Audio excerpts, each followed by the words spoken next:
सुप्रभात प्यारे बच्चों। आज हम यमुनोत्री की यात्रा का अभ्यास कार्य देखेंगे।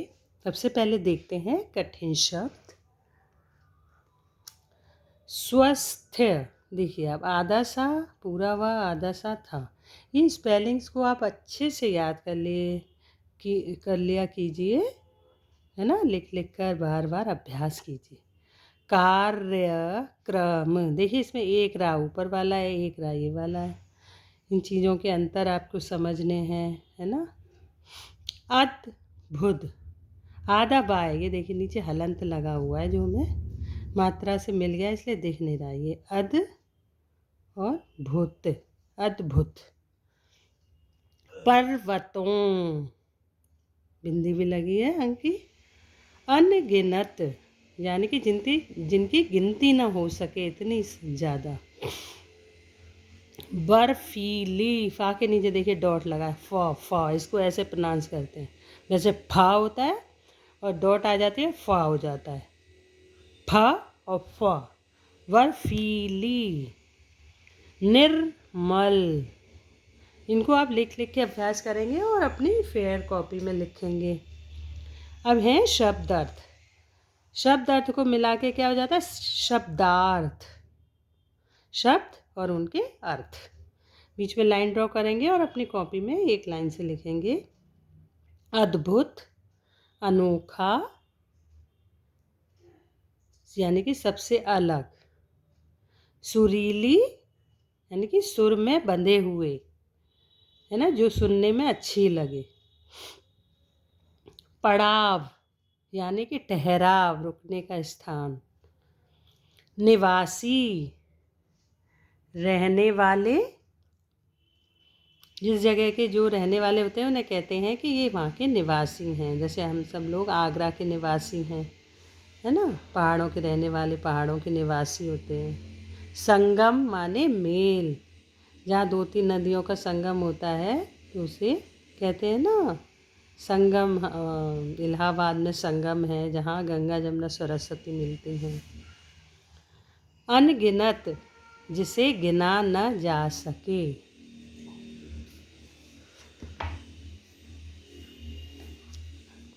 मौखिक विश्लेषण के लिए ये देखिए आप, ये आपको केवल समझने हैं प्रश्न उत्तर, और ये कठिन शब्द इनको कॉपी में नहीं लिखना है। शुद्ध उच्चारण का अभ्यास कीजिए।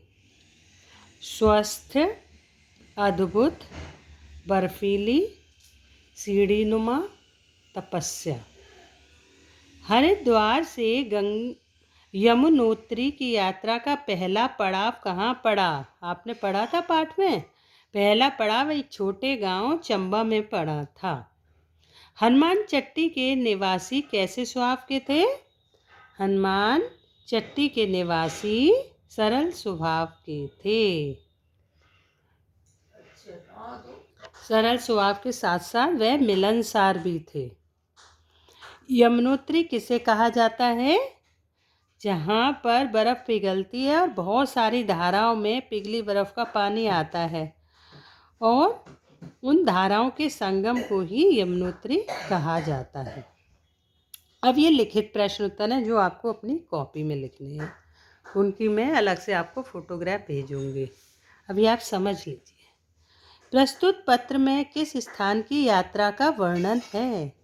प्रस्तुत पत्र में यमुनोत्री की यात्रा का वर्णन है। हनुमान चट्टी से जानकी चट्टी तक कितने किलोमीटर की चढ़ाई है?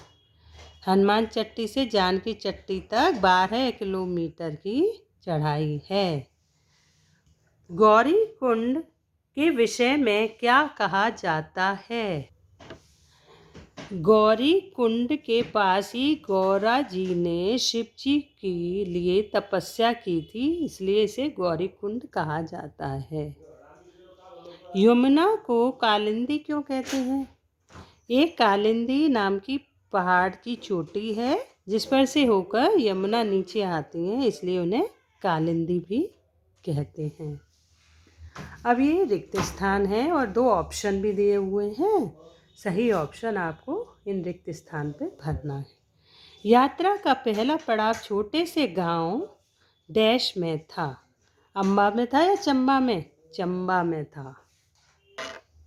शांत वातावरण में पक्षियों का चहचहाना या गिलहरियों का चहचहाना? पक्षियों का चहचहाना। ये है पक्षियों का चहचहाना, तो मैंने पहली बार सुना। हनुमान चट्टी आकर हमारी यात्रा लगभग आधी हो गई थी या पूरी? पूरी हो गई। इन धाराओं के संगम को ही गंगोत्री कहते हैं या यमुनोत्री? यमुनोत्री कहते हैं। यमुना को डैश भी कहते हैं क्योंकि कालिंदी पहाड़ की चोटी से निकलती है, इसलिए इसे कालिंदी भी कहते हैं, ना कि मालिंदी। कालिंदी। सही उत्तर वाले विकल्प पर सही का निशान लगाइए। यमुनोत्री किस राज्य में स्थित है?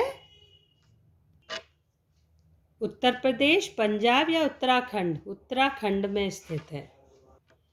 हनुमान चट्टी से जानकी चट्टी की दूरी है 10 किलोमीटर, 5 किलोमीटर या 12 किलोमीटर? 12 किलोमीटर।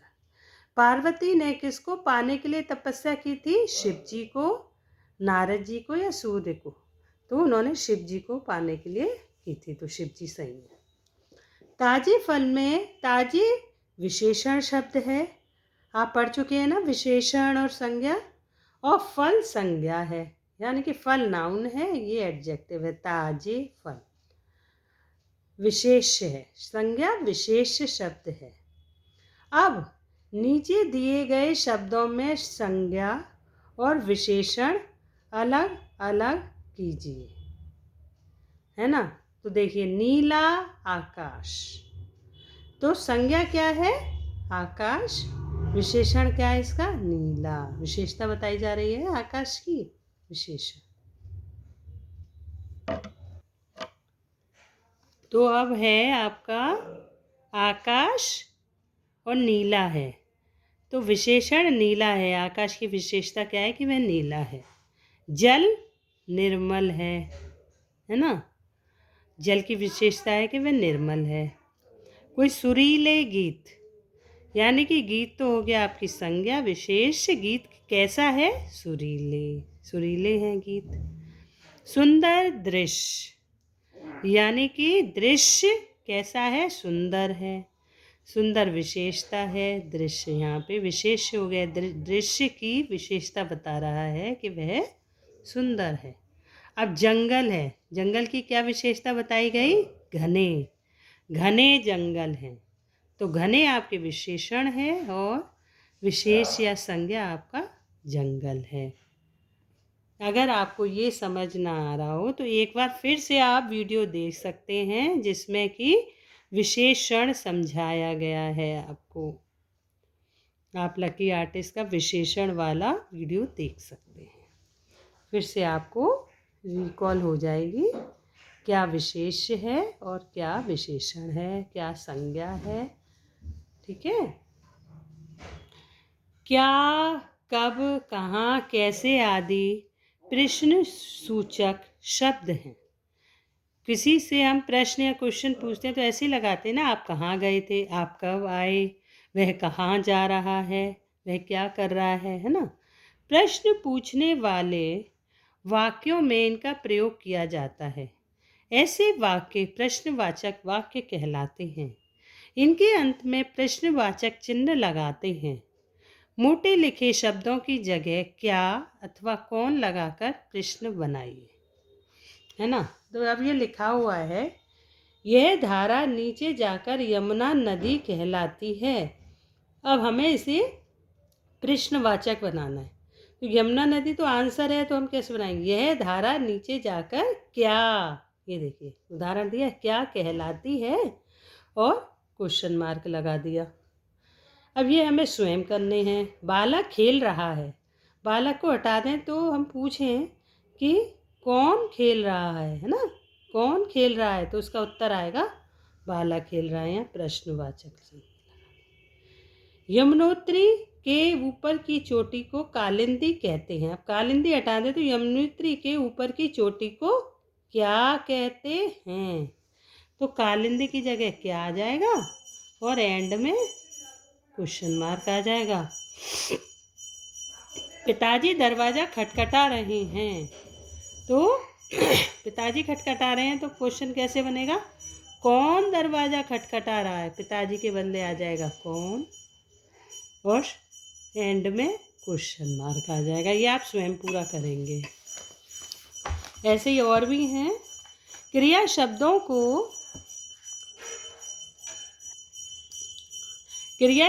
को बदलकर वाक्य शुद्ध कीजिए।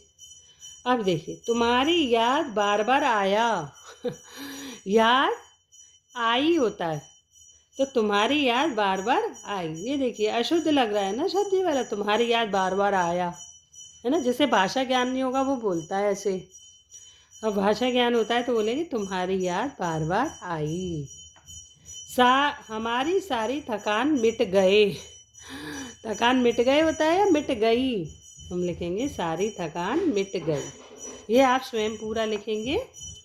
यहाँ के लोग पेड़ों से बहुत प्यार करती हैं या करते हैं, है ना।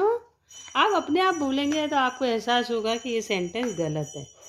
अब तो तुम्हारा बुखार भी ठीक हो गए होंगे, ठीक हो गए होंगे या ठीक हो गया होगा, है ना, होगा। यमुना को कालिंदी भी कहता है, नहीं, यमुना को कालिंदी भी कहते हैं, इसमें डॉट भी आएगी। ठीक है। अब रचनात्मक गतिविधियां हैं। बच्चों, भारत में अनेक स्थान हैं जहां प्रकृति का अपार सौंदर्य बिखरा हुआ है, बहुत सुंदर प्रकृति है जिसे देखकर काफ़ी आनंद आता है। ऐसे प्राकृतिक स्थानों की सैर असीम आनंद देती है और हमारे ज्ञान को भी बढ़ाती है। जब कभी भी अवसर मिले तो ऐसे स्थानों की सैर को अवश्य जाइए, है ना। प्राकृतिक, अपने देश के प्राकृतिक स्थानों, तीर्थ स्थानों पर आप जाइए, उससे आपकी नॉलेज भी बढ़ेगी, आपको मन की शांति और असीम आनंद की प्राप्ति होगी। अब देखिए, अब आपको बोला जा रहा है कि आप अपने आप से, जैसे इसमें पत्र लिखना बताया था ना, एक सहेली ने दूसरी सहेली को पत्र लिखा था, आप भी अपने मित्र को एक पत्र लिखिए, अपनी सहेली को एक पत्र लिखिए जिसमें आपके द्वारा मनाई गई किसी पिकनिक का वर्णन हो। वाह! आप अपनी सहेली को आज ही एक पत्र लिखेंगे और जब आप पिकनिक बनाने या किसी टूर पे या अपने स्कूल की पिकनिक पे गए होंगे उसका आप वर्णन लिखेंगे। इसी तरह से उस जगह के बारे में सब कुछ विस्तार से लिखेंगे। कलाकारी दिखाएं, ये आप अपनी फेयर कॉपी में भी लिख सकते हैं, है ना। फिर जब सहेली मिलेगी तो उसे दिखा भी सकते हैं, या आप अपनी सहेली के यहाँ पोस्ट भी कर सकते हैं। आजकल लेटर लिखने का ज़्यादा ज़माना नहीं है ना, आप ये करिए, ठीक है। इससे आपको बहुत अच्छा लगेगा और आपकी सहेली को भी बहुत अच्छा लगेगा। कलाकारी दिखाएं, अपनी कल्पना से किसी ऐसे प्राकृतिक स्थल का चित्र बनाइए जिसमें पहाड़, नदी और हरियाली हो तथा पक्षी चहचहा रहे हों। ये देखिए, अपने आर्ट की बात आ गई।